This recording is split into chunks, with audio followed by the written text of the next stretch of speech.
Dios es bueno. ¿Para cuántos Dios ha sido bueno? Estamos felices de poder estar en casa y de disfrutar esta noche de familia, de parejas. Dios nos ha tomado y nos ha abanderado bajo una temática que actualmente está en conflicto y que es todo un tema de debate, pero creemos firmemente que la familia, según el modelo de Dios, es el modelo que puede multiplicar y traer hijos de bien a esta nación. Y estamos completamente convencidos de que si tú estás en esta noche acá es porque tu casa es el epicentro y el centro de operaciones de Dios para multiplicarse en las generaciones. No quedará generación sin que Dios no opere, y cada semilla que tú estás sembrando hoy es una semilla que va a multiplicarse. Hoy tú siembras una semilla, pero tus hijos recogerán una gran cosecha. Y tú lo tienes que saber así. En cierta ocasión leía un pasaje finalizando el libro de Génesis. Se relata el acceso de un pueblo, de una pequeña familia que Dios la llamaba como pueblo, y era el pueblo de Israel. Era Abraham y sus hijos entrando a esa tierra llamada Egipto, a un imperio. Era una familia minúscula, era una familia insignificante, era una familia que no marcaba una pauta como tal. Simplemente eran unas 13, 15 personas ingresando a una nación con costumbres diferentes. Pero cuando tú miras el relato del libro de Éxodo capítulo 1, te das cuenta de que ya no se está hablando de una nación, ahora se está hablando de un pueblo. Y este pueblo tiene en jaque a un imperio. Este pueblo ahora está siendo observado por un faraón que dice: esta gente nos va a esclavizar, esta gente se quedará con nuestros territorios, esta gente se llevará la plata, esta gente nos colocará a trabajar. Las mujeres no eran mujeres cualquiera. Las mujeres no parían ni uno ni dos, parían de la selección de fútbol. Y no eran cualquiera hombres, eran niños fuertes, corpulentos. La Biblia relata que cuando las parteras llegaban a asistirla, ellas ya habían parido, ya estaban destetando y dándole seno a sus hijos. Y el faraón dijo: vamos a cansarnos, vamos a afligirlos, vamos a oprimirlos, vamos a llevarlos a un nivel de estrés y de ansiedad que no puedan tener relaciones sexuales en la noche, que la mujer llegue tan cansada y el hombre llegue tan cansado que no se puedan aparear, que no se puedan multiplicar.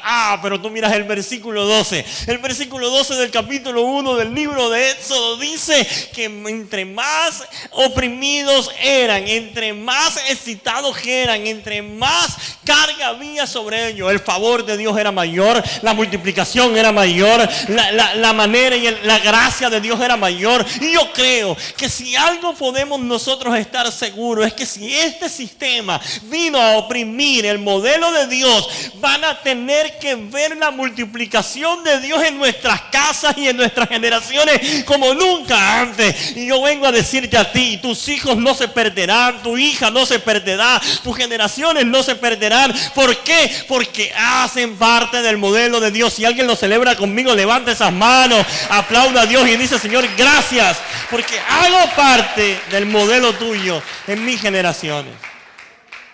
Me emocioné, mi amor, y te voy a presentar antes que yo arranque mi vida y te deje allí. Estamos felices. Princesa, te presento Pastor Carlos, su familia, y estamos felices de estar acá.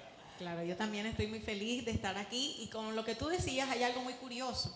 Y por eso nosotros este tema lo llamamos la familia, una idea maravillosa de Dios. Así es. Porque cuando nosotros creemos en algo que fue diseñado por Dios, tenemos que saber que ese algo, que en este caso es la familia, ha habido y está siendo atacada. A la familia la quieren rediseñar, a la familia la quieren destruir, a la familia quieren tratar de cambiarla, el diseño original que Dios ha puesto. Pero el parte de tranquilidad que traemos de parte de Dios es que la familia no fue un invento de hombre. La familia fue una idea de Dios. Yes. Entonces, cuando algo es una idea de Dios, Dios va a darte los recursos, la sabiduría, el entendimiento, la paz, todo lo que tú necesites para que eso que fue su idea pueda permanecer a lo largo del tiempo. Entonces, partiendo de esto, que la familia es una idea de Dios, nosotros necesitamos mirar como cuando alguien crea algo, ¿no? Cuando tú creas algo, alguien crea algo y tú compras algo, viene con un manual de instrucciones.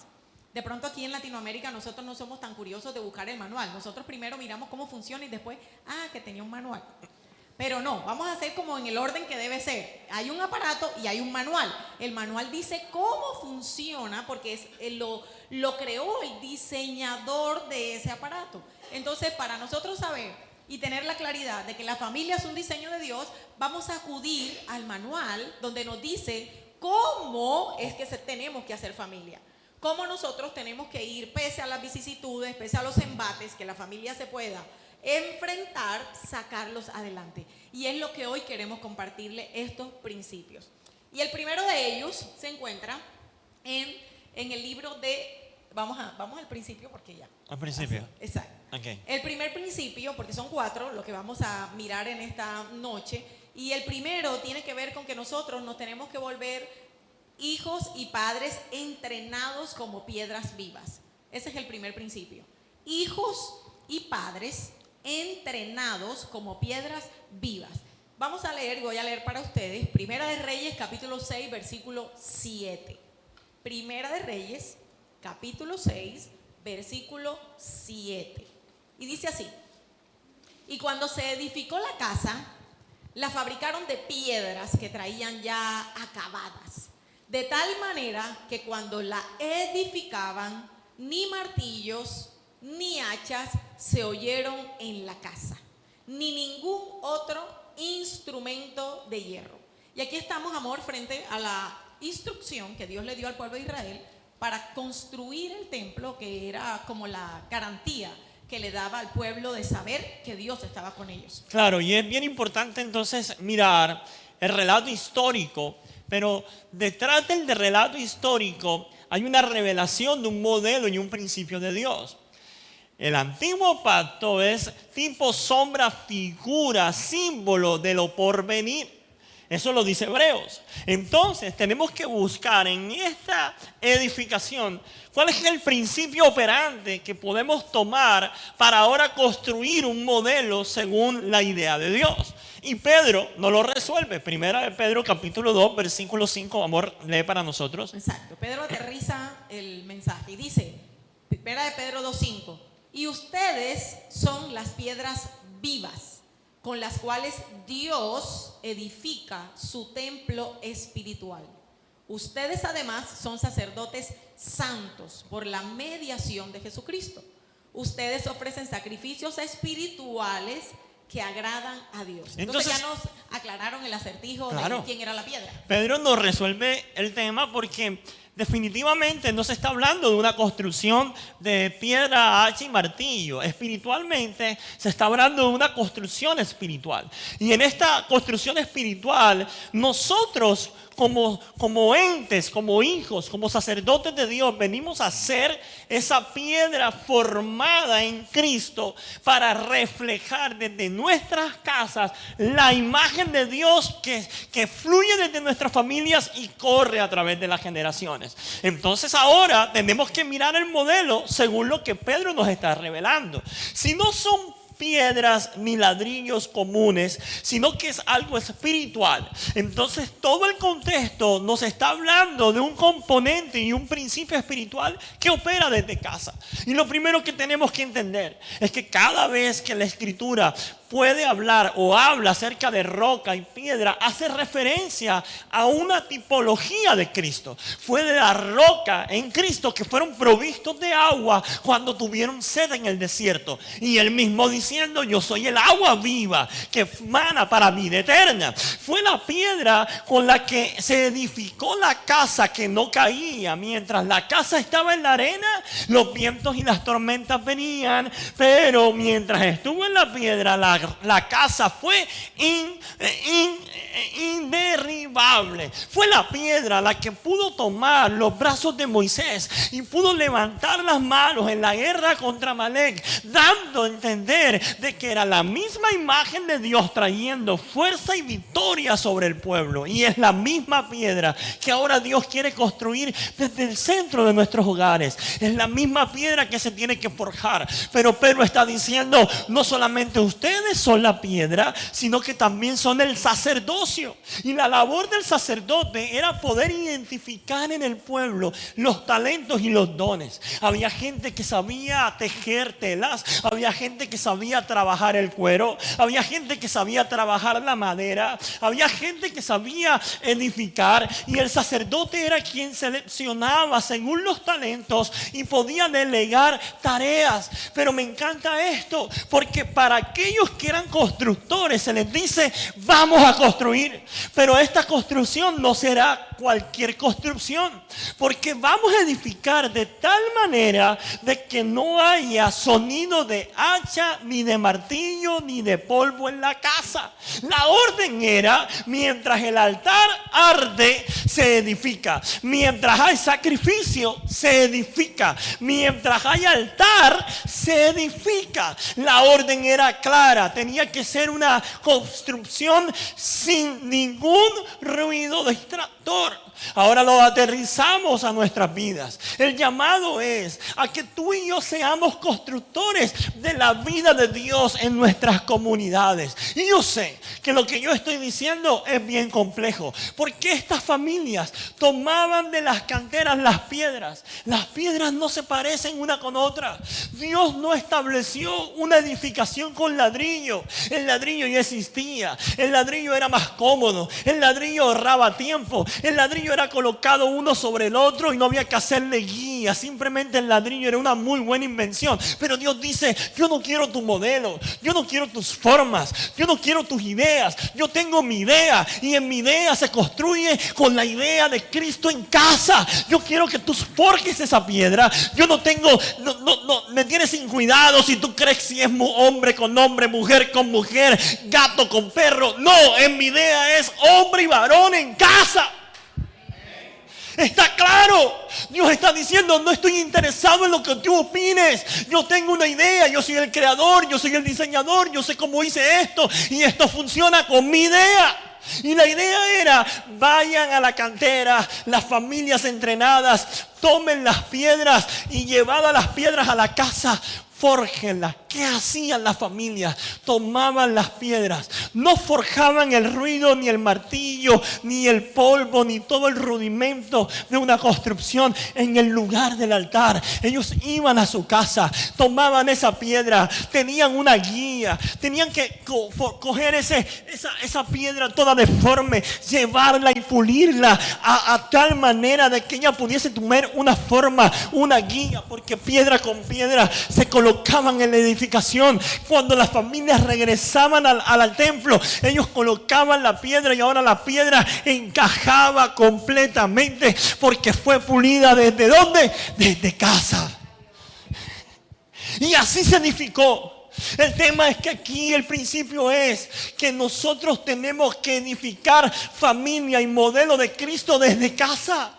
Le hemos dejado esto a las escuelas, a la escuela dominical, a los pastores y a los líderes. Sí, por supuesto, la iglesia te va a ayudar, traerán conferencias, te van a enseñar cómo hacerlo, pero la responsabilidad inicia desde casa. Pero no es nada fácil, porque tratar con hombres y mujeres no es fácil. ¿O no, mujeres? Arranco conmigo. Confirmo. Amor, no dejes la toalla en la cama húmeda. Toalla en la cama húmeda. Amor, te compré unas zapateras para que no me dejes los zapatos tirados. Tú siempre viendo partidos y tienes una zapatera ahí tirada. Zapatera desocupada, zapatos tirados. Amor, todos los días hay que sacarla. Veo sonrisas y las veo muy alegres. Es decir, ¿están de acuerdo conmigo, verdad? Amor, todos los días se saca la basura. Basura de 3 días. Con mosquitos, con moscas, la casa olerosa, tú abres eso y los gusanos saliendo, y la mujer tuya con los crespos que te quieres matar. A mí me quieren tirar del 4º piso del edificio. Pero ustedes no se quedan atrás. Las mujeres son unos personajes. No me voy a meter tanto con ellas, mi amor. Estamos saliendo del día de la madre. No quiero entrar ahí. Pero voy a dar una anécdota. En cierta ocasión un hombre caminaba por la playa. Dios viene a su encuentro y le dice: hijo, pídeme lo que quieras. Porque he visto tu esfuerzo, he visto tu oración, he visto cómo te has esmerado, cómo te has esforzado. Pídeme lo que quieras. Y el hombre dijo: Señor, bueno, ya que me dices, constrúyeme un puente. Un puente que me pueda llevar a las islas. Porque es que yo sufro de vértigo. Y a mí me da miedo, terror montarme a los aviones. Constrúyeme un puente que me atraviese de Colombia a Jamaica, directo. El Señor se lo queda mirando y le dice: óyeme, pero tú sí eres ocurrente. Mira toda la magnitud, la infraestructura, los gastos, dañamos el ecosistema. Eso es casi prácticamente imposible. Pídeme otra cosa. El hombre se lo queda mirando y le dice: bueno, Señor, sí, verdad, se me fue la liebre. Bueno, entonces, Señor, yo he tenido tantos fracasos con las mujeres. No me ha ido nada bien. Y actualmente yo estoy con mi esposa y yo quiero hacerlo bien. O sea, quiero entenderlas, comprenderlas, que no haya tantas fricciones, que todo marche chévere, que todo... O sea, tú sabes, Señor, tú sabes a lo que yo me refiero. Hubo un silencio sepulcral de 3 minutos. Que parecieron media hora. Y de repente se oyó la voz diciendo: ¿de cuántos carriles fue que me dijiste que necesitas el puente? No es nada fácil. Nuestras esposas se quejan porque sí, se quejan porque no, se quejan por todo, se quejan por nada. Mi esposa, sí, por sospecha. Pero son lindas y las amamos.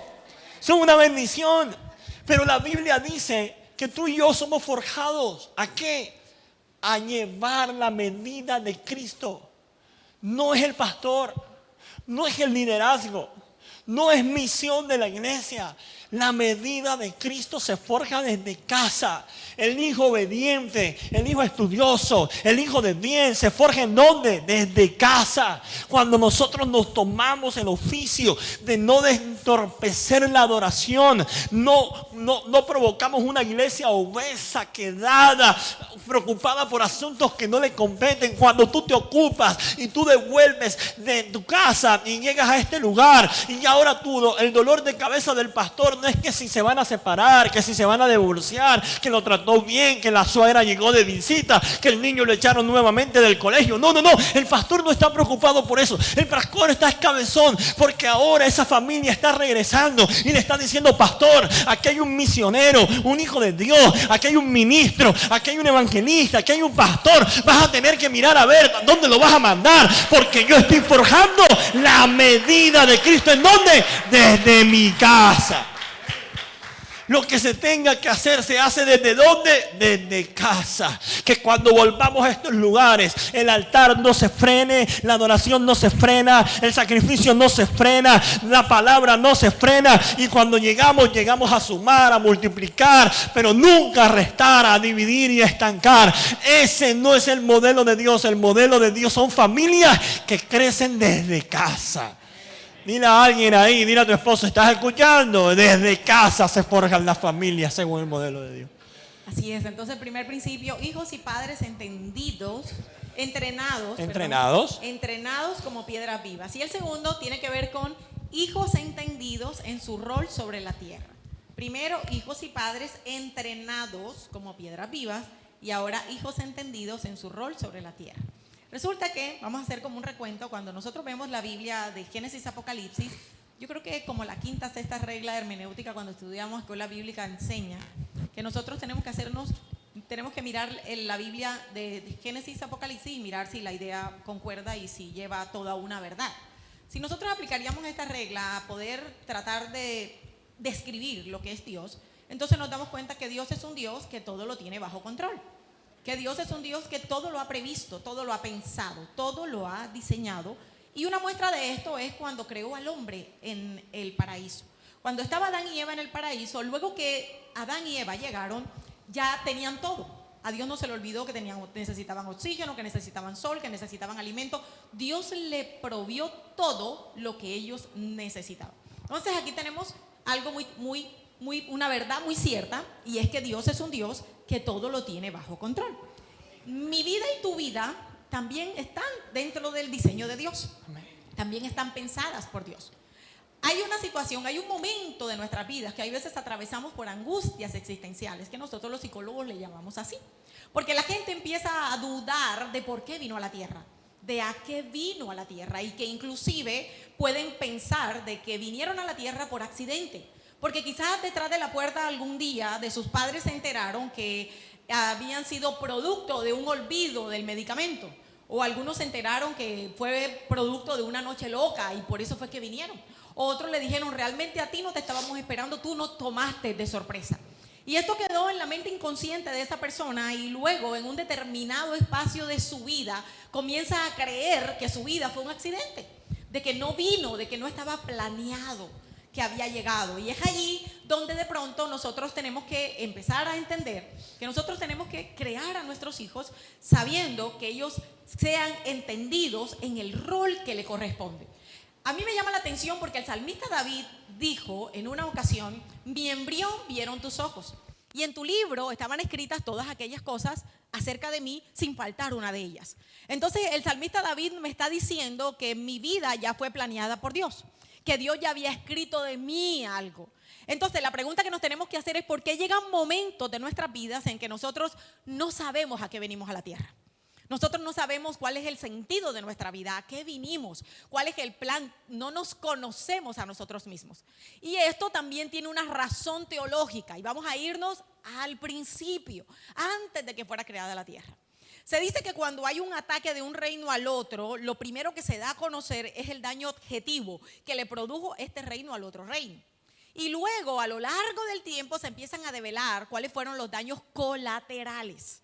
Les pongo un ejemplo, en las Torres Gemelas. El daño objetivo fue el ataque a el edificio, ¿cierto? Ese fue, los símbolos que tenían Estados Unidos fueron atacados. Ese fue el ataque, digamos que fue el daño objetivo que produjo ese ataque.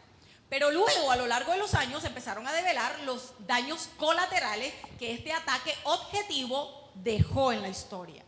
Lo mismo pasó con el pecado. El pecado produjo un daño objetivo en el ser humano. Y el daño objetivo del pecado fue muerte espiritual. Pero cuando nosotros empezamos a estudiar más acerca de la Biblia, nos damos cuenta que el pecado también produjo daños colaterales. Daños, porque fueron muchos. Dentro de ellos, uno de los daños colaterales del pecado fue haber producido en ti y en mí amnesia espiritual. ¿De dónde sacamos esto? Resulta que cuando Dios está llevando al pueblo a través del líder Moisés, Dios le empieza a decir a Moisés, cuando tú vayas de camino con esta gente, recuérdales la palabra. Cuando tú estés en casa con ellos, háblales la palabra, recuérdales la palabra.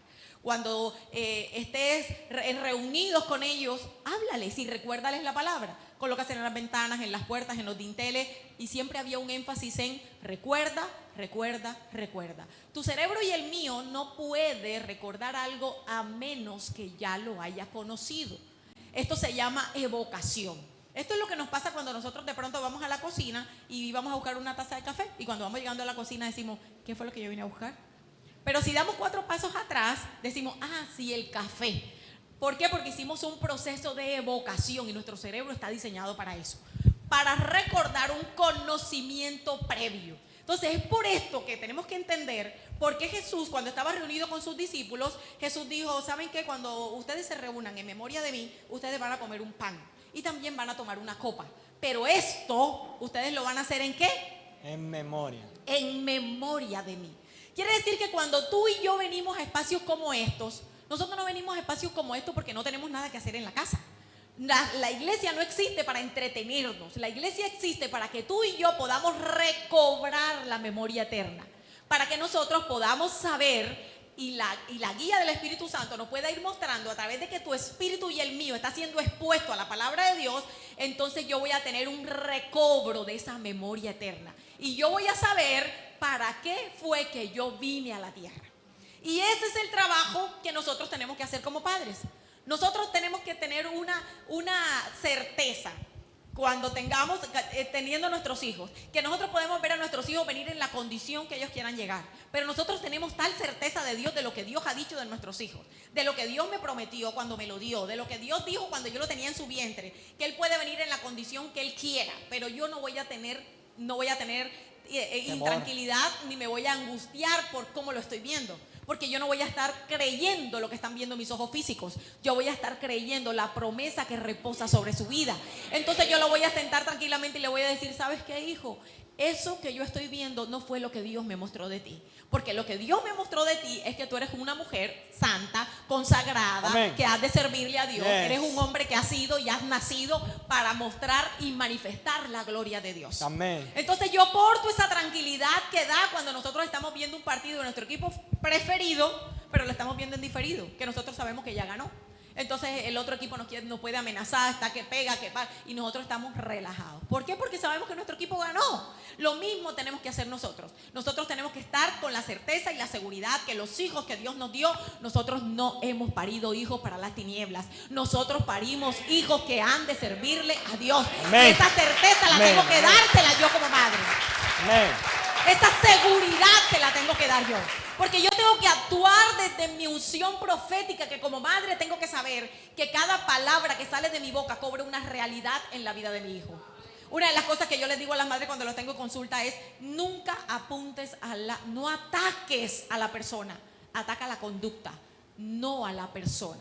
¿Y qué hacemos nosotros a veces como madre? Eres un desordenado, eres un indisciplinado, eres una floja, eres esto. Y no queremos que esos sean nuestros hijos, pero eso lo estamos diciendo con nuestra boca y nuestras palabras cobran una realidad. A mí me gusta porque las mujeres de la antigüedad sabían a qué traían hijos al mundo. Las mujeres sabían que en sus vientres traían profetas.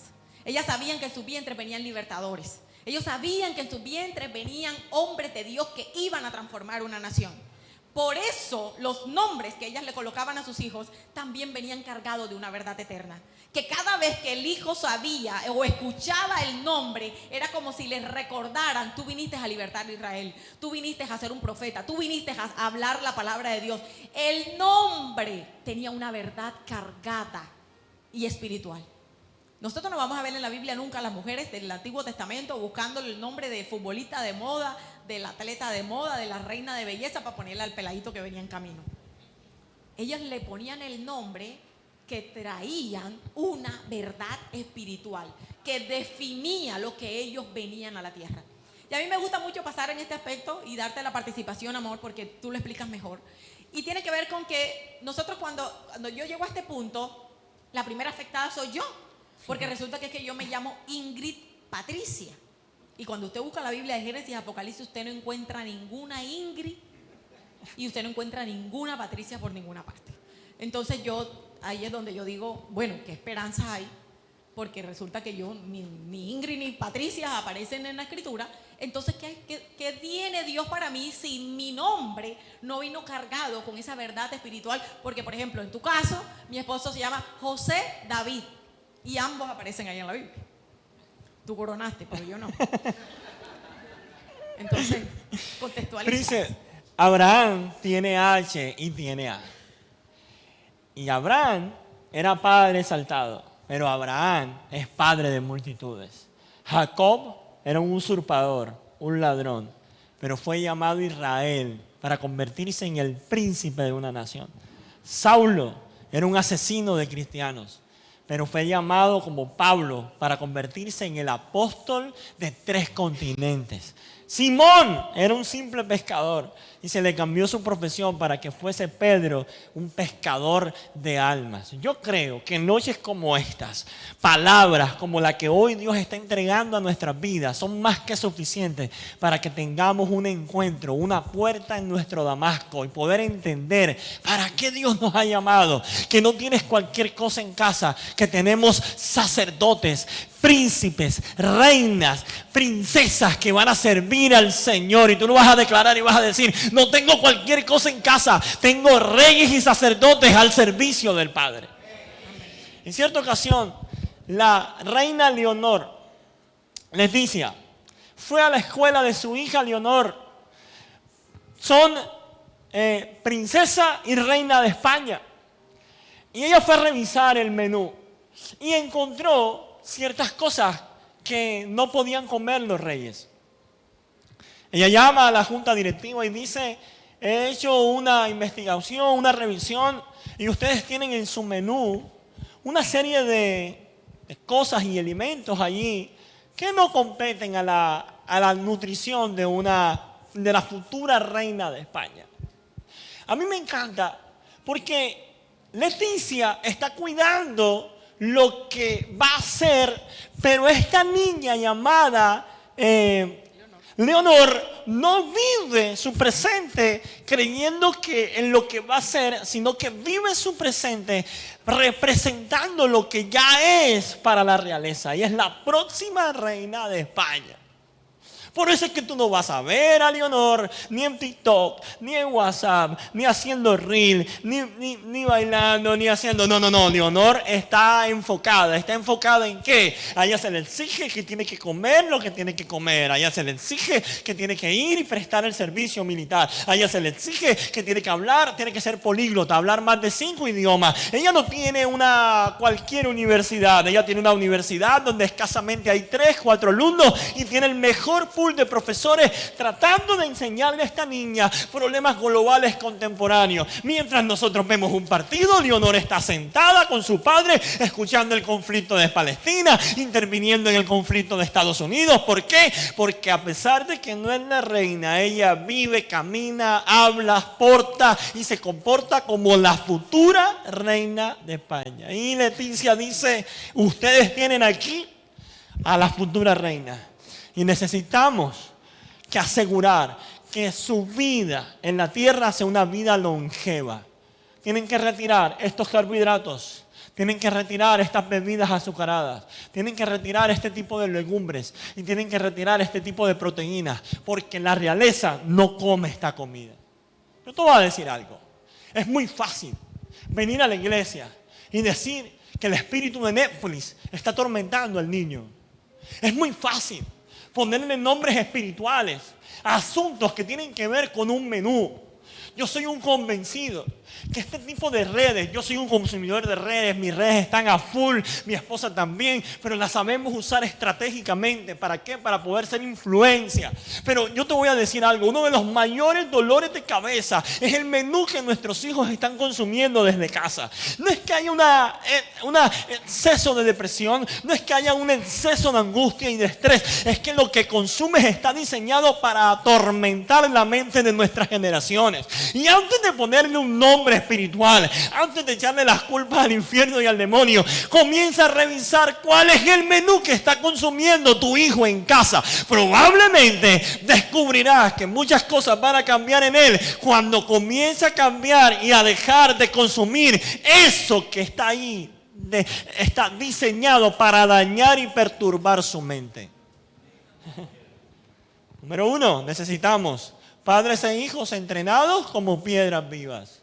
Número 2, necesitamos a hijos que sean entendidos en su rol sobre la tierra. Y número 3, para ir cerrando, necesitamos a padres y madres como mentores en casa. Como entrenadores en casa. Padres como entrenadores en casa. Pero para introducir esto hay una investigación que realizaron un grupo de neurocientíficos con unos niños, porque querían determinar cómo cambiaba la química de su cerebro y cuáles zonas del cerebro se iluminaban dependiendo de la palabra que ellos escuchaban de sus padres.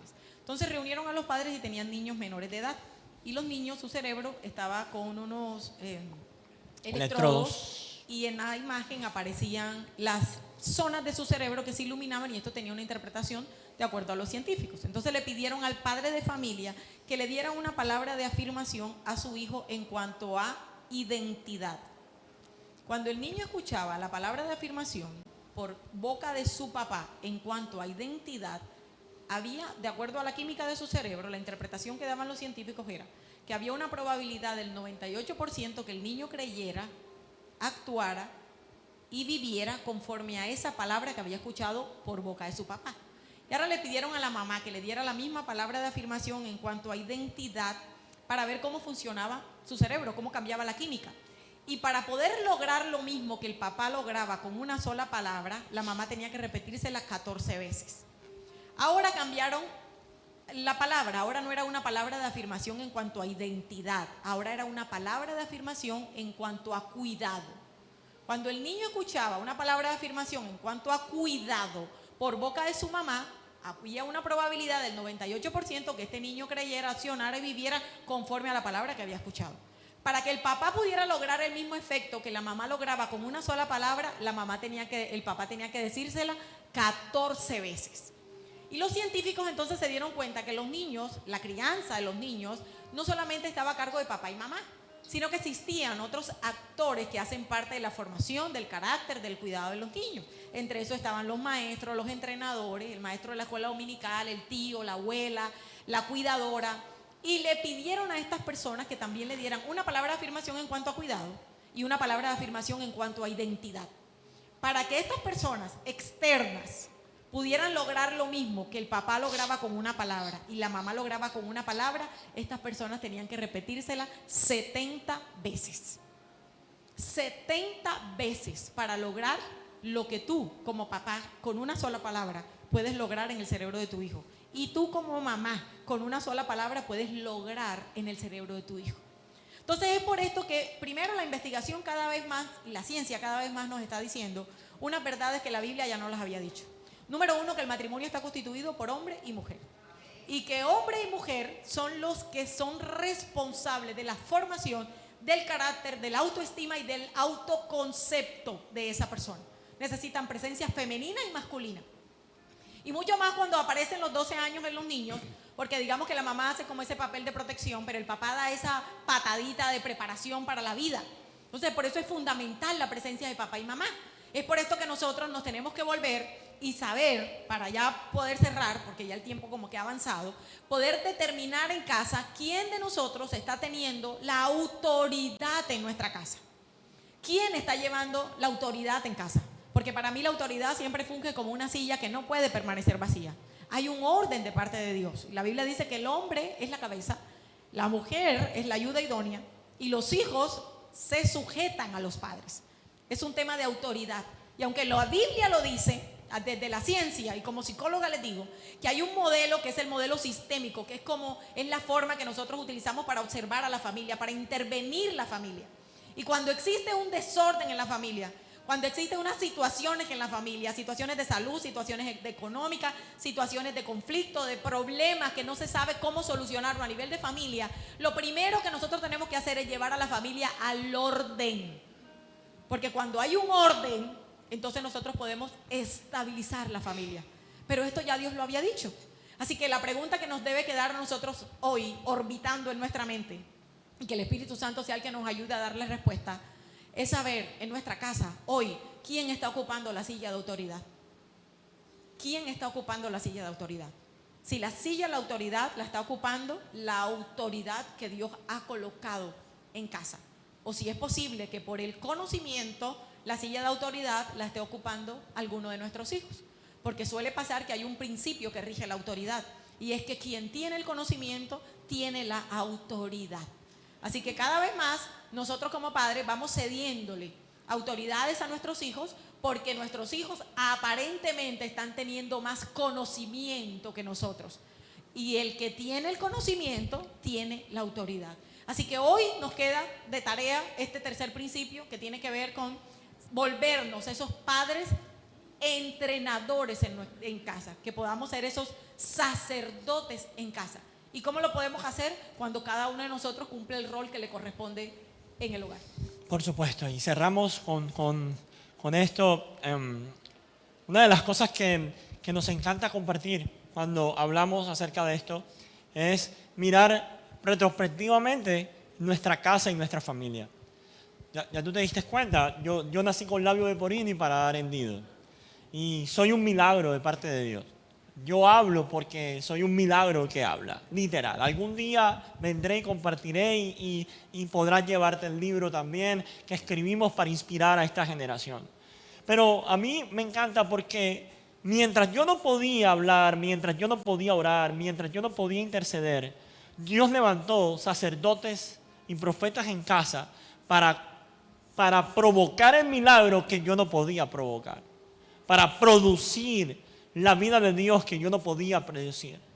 Y a mí me encanta porque no solamente yo veo a mi padre que me dice, tú hablaste a los 4 o 5 años, fue que tú pronunciaste la primera palabra. Y comenzamos a creer ese milagro. Después de un diagnóstico donde no se podía hablar, donde no diría papá, donde no podría estudiar, donde recomendaban oculten lo que no salga, que no sea nadie. Ahora el niño está hablando, hay un milagro latente. Pero me encanta porque posterior a eso, mi papá no se quedó con eso. Mi papá fue intencional porque él dijo, yo no parí hijos para la miseria ni para la vergüenza. Yo parí hijos para que le sirvieran al Señor.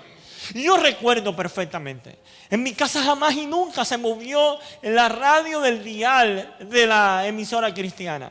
Yo recuerdo perfectamente que se hacían fiestas y íbamos a fiestas porque mi familia era muy, muy fiestera y íbamos a fiestas y me encantaba ver a mi papá sentarse a predicarle a mis tíos, a mis primos y lo buscaba y yo veía ese modelamiento, yo veía a mi papá, yo recuerdo perfectamente que no solamente cuidaron un milagro, sino que cuidaron que esa generación fuese lo que Dios había dicho de ellos y a pesar de que había una palabra profética, mi papá no se quedó simplemente con creer lo que Dios decía. Él modeló lo que tenía que modelar en nuestras vidas. Yo sabía cuando mi papá iba a salir de vacaciones. ¿Y por qué lo sabía? Porque mi casa se llenaba de sacos llenos de comida, sacos llenos de ropa, de mercancía. Y yo cuando veía la sala desocupada y comenzaban a llegar los sacos, yo dije, ¿cuándo sale mi papá de vacaciones? Mi papá se internaba en la selva con guerrillas, con paramilitares. Y yo lo único que deseaba era esperar que mi papá regresara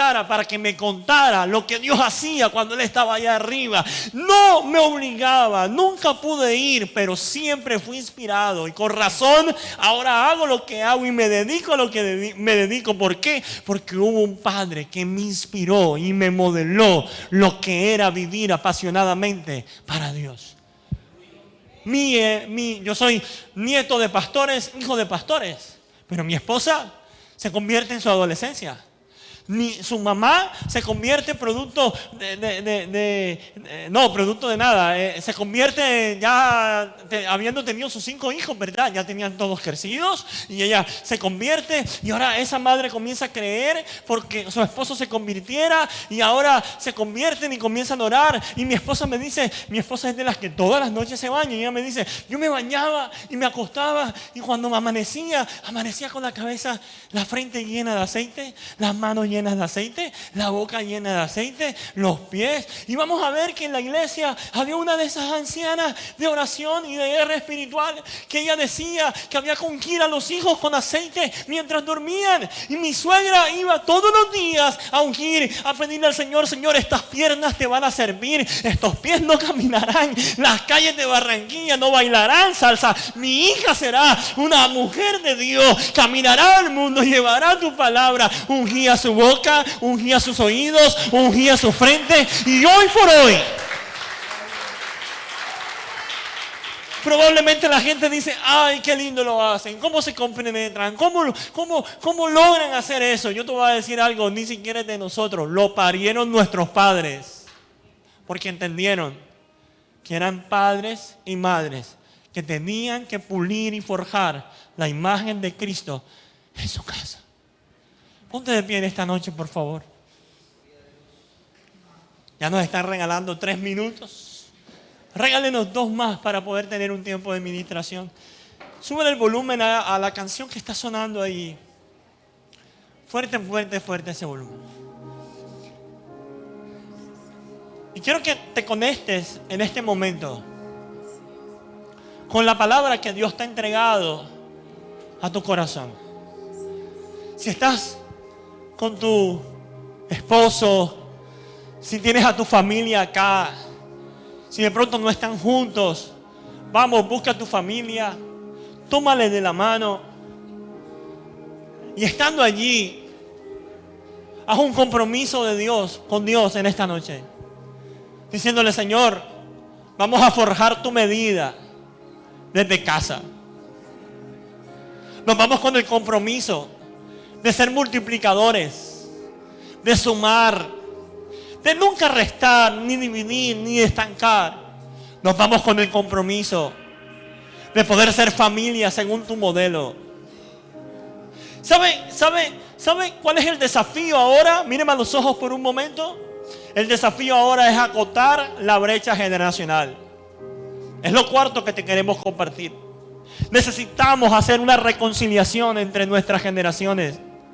Necesitamos que nuestros chicos entiendan que las canas no están ahí por casualidad ni por vejez. Esas canas son experiencias y que valen la pena. Y valen la pena, ¿por qué? Porque mientras tú estás escribiendo las conclusiones de tu libro, él desde el prefacio, desde su introducción, sabrá que no partirá desde tu carencia, sino partirá desde donde tú le dejas una herencia y un legado a las futuras generaciones. Pero también se necesita tener coherencia. Porque esto no solamente se trata de canas, sino de entender que la fuerza de nuestros jóvenes son necesarias, que el talento, que no podemos menospreciar y menoscabar estos talentos y esto como nunca antes. Hay una generación que ha revolucionado, como nunca antes ha venido en esta generación un acelerar, como nunca antes, ni la revolución industrial ha producido lo que esta generación en 10 años ha producido. Tenemos reyes y sacerdotes en casa, pero necesitamos reconciliarnos. Esto no se trata de que yo soy mejor que tú, de que yo sé más que tú. Esto se trata de jerarquía, se trata de respetar, se trata de entender que hay una unción sacerdotal, que hay una unción de impulso, que hay una unción que reposa sobre las cabezas, sobre nuestros abuelos, sobre aquellos que han recorrido el camino.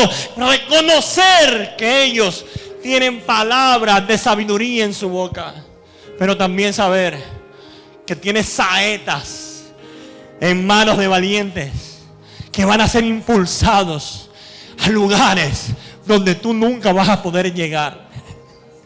Y te tienes que mirar así. ¿Saben qué dice Mateo capítulo 21? Mateo capítulo 21 dice que cuando fue a ingresar Jesús a Jerusalén, fueron a buscar un asno y un pollino. ¿Saben qué nos está diciendo la Escritura? Que hay una reconciliación de edades. La experiencia con los que vienen naciendo. ¿Saben qué dice capítulo 2 de Lucas? Lucas está hablando de un hombre llamado Simeón, un hombre que se describe como un hombre piadoso, y este hombre oraba por ver la restauración de Israel. Y cuando sale del templo, María con el niño, y él lo toma en sus brazos, este hombre dice: Señor, gracias, porque ahora sí podré morir en paz, porque mis ojos y mis brazos han tomado y han cargado la salvación de Israel. Ahora sí me podré ir descansado sabiendo que queda un legado en mi casa y que esto no muere conmigo, sino que esto se va a perpetuar de generación en generación. ¿Sabe qué le dice Pablo a Timoteo en primera de Timoteo capítulo 4 versículo 12? Que nadie te menosprecie porque sea joven. Vas a tener que ser ejemplo en pureza, en fe, en amor, pero que nadie menoscabe tu edad. Señoras y señores, hay que producir una reconciliación. Y esta noche tú has sido llamado para comenzar desde tu casa esa reconciliación. Yo te voy a pedir que puedas ahí, en esa intimidad, hablarle el oído a tu esposo, a tu hijo, a tu pariente, y que puedas colocarte en paz, y que puedas decirle: perdóname, porque no lo he hecho bien. Si eres ese padre y hoy dices: no he hecho el trabajo, sí, pero hoy es una noche donde todo vuelve a ser al modelo de Dios, y te vas a recomprometer y le vas a decir a tu hijo, le vas a decir a tu esposa: mi amor, lo voy a hacer bien, voy a cambiar. Sé que tengo palabras toscas, rudas, sé que tengo momentos donde la ira, la rabia me hace decir cosas que no son, pero hoy me comprometo con Dios, las cosas van a cambiar. Perdóname. Háblale al corazón de tu esposa, háblale al corazón de tu amado, dile: mi amor, las cosas van a cambiar. Háblale al corazón de esa niña, de ese niño, y dile: hijo, vamos a cambiar. No demandaré sobre ti, seré tu principal patrocinador, seré tu principal sponsor, seré el que descubrirá tus talentos. Perdóname porque hasta ahora no lo he hecho, pero lo voy a hacer. Y qué bueno que los hijos puedan mirar a la cara a sus padres y decirles: no seré más tu dolor de cabeza. No tendrás que estar pendiente, ni mirando, ni estando allí pensando que las cosas están saliendo mal. No, no, no, no. Yo voy a ser el hijo que va a alegrar tu alma. Vendrán las mejores notas en esta segunda temporada. Vamos, dile: papá, no me ha ido bien, pero vendrán mis mejores notas. Vendrán mejores noticias. Créemelo, créemelo. Hable, comprométete. Dile: yo quiero reconciliarme. Verá mi mejor momento. Ahora lo vas a ver, lo vas a ver. Si te animas, mujer, habla del corazón de tu esposo y dile: mi amor, gracias porque no abandonaste el propósito. Gracias porque tú, teniendo oportunidades, decidiste creer en este proyecto. Gracias por los hijos lindos que me has dado. Gracias por traer el pan, el sustento a mi casa. Vamos, levanta el ánimo de ese hombre y dile: mi amor, lo estamos haciendo bien y lo vamos a hacer mejor. ¿Por qué? Porque tenemos una herencia a la cual le tenemos que dejar un legado espiritual. Dios es bueno. Toma la mano de tu familia allí, por favor, y levántala bien arriba. Y vas a levantar esta oración con nosotros. La vas a repetir bien fuerte. Y vas a decir conmigo: Señor, yo creo. Señor, yo creo Que esta noche hay un rompimiento. Para mi casa. Para mi casa. Gracias. Gracias. Porque tú eres el Dios de mi hogar. Ahora repite fuerte y duro: Señor, yo creo. Señor, yo creo que en mi casa hay ministros. Creo que en mi casa hay pastores, hay profetas, hay salmistas, hay adoradores, hay misioneros, hay apóstoles, hay siervos de Dios. Vamos, repite fuerte: porque en mi casa y yo. Fuerte: en mi casa y yo. Más fuerte: en mi casa y yo. Serviremos al Señor. Serviremos al Señor. Serviremos al Señor.